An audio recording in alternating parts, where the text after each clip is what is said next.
বর্ষাকাল এলেই পানিতে ডুবে থাকে সড়ক।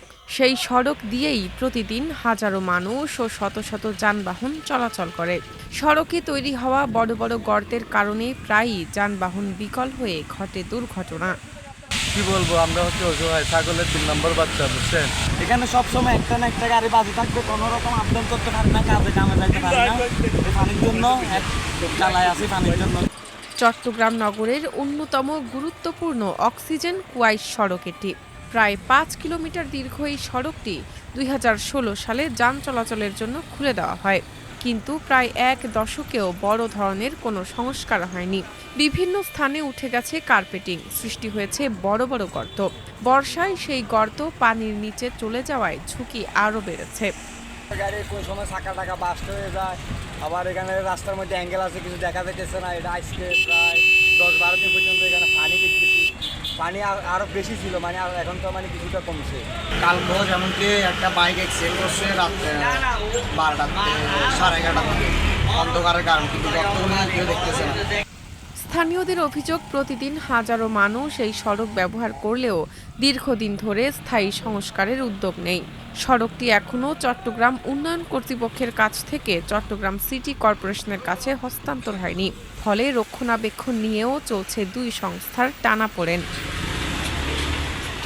স্থানীয় যানবাহন চালকেরা বললেন, সড়কের এ অবস্থার কারণে যান চলাচলে পোহাতে হচ্ছে দুর্ভোগ। অনেক সময় বন্ধ রাখতে হচ্ছে যান চলাচল। এতে উপার্জন বন্ধ থাকায় সংসারে টানাপোড়েনও চলছে।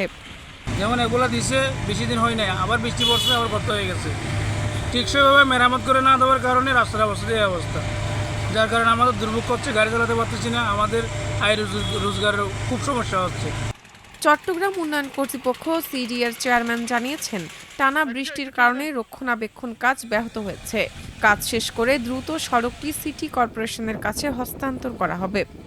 চট্টগ্রাম সিটি কর্পোরেশন, ওয়াসা এবং এর সাথে সম্পৃক্ত যেসব ডিপার্টমেন্টগুলো আছে, আমরা সংসদীয় আসন ভিত্তিক আমরা একটা কমিটি করেছি।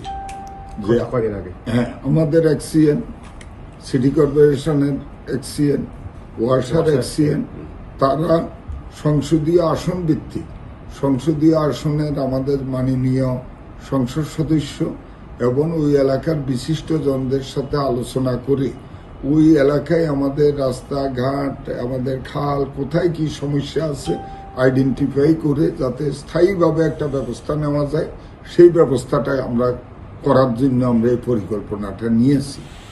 স্থানীয়দের দাবি, নিরাপদ চলাচল নিশ্চিত করতে ও জনদুর্ভোগ কমাতে দ্রুতই যেন সড়কটি মেরামত করা হয়।